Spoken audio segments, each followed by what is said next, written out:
رہتا تھا کہ وہ ملازمت کرنے والا دکاندار جو ہے وہ مجھے کہیں فارغ نہ کر دے، یا وہاں دن رات مسائل ہی مسائل تھے، مشکلات ہی مشکلات تھیں، پریشانیاں ہی پریشانیاں۔ آپ نے مجھے دو چیزیں بتائی تھیں، ایک 129 بار سورت کوثر، اور ایک سارا دن چلتے پھرتے سورت قریش۔ ہوا کیا؟ منظر کیسے بدلا؟ اس نے جو مجھے نقشہ بتایا وہ میں ذرا بتاتا ہوں۔ کہنے لگا میں نے پڑھنا شروع کر دیا۔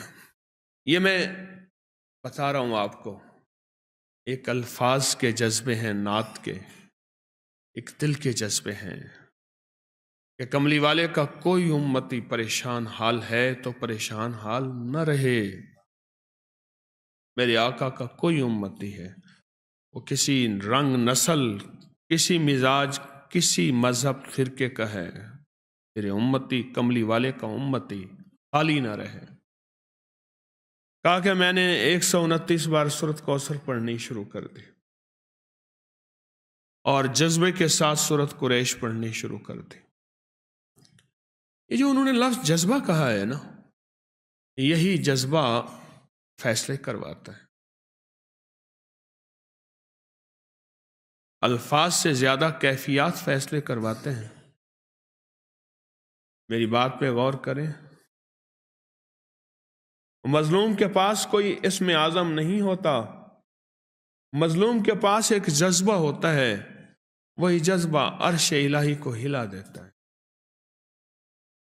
ہمارے پاس الفاظ ہوتے ہیں، کیفیات نہیں ہوتی، جذبہ نہیں ہوتا،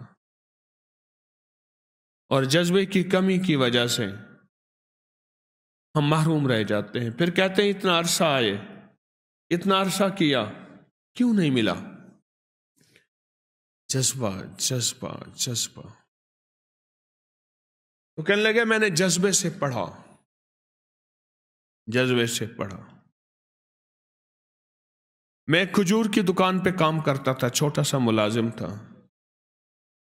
ایک بڑا گاہک آیا کنٹینر کا، دوسرے ملک کھجور بھیجنی تھی، تو میرے مالک کے پاس آئے، اس نے کھجور کے جو ریٹ دیے وہ زیادہ تھے۔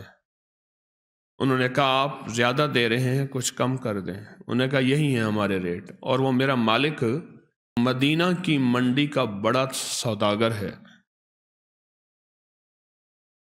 اور ایسا سوداگر ہے وہ جو ریٹ نکالتا ہے وہی چلتا ہے۔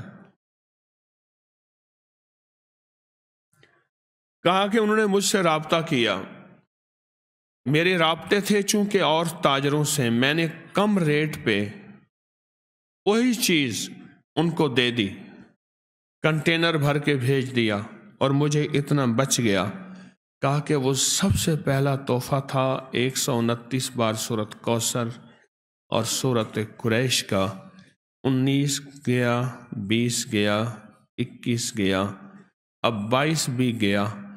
آج میں خود تاجر ہوں، آج میں خود تاجر ہوں۔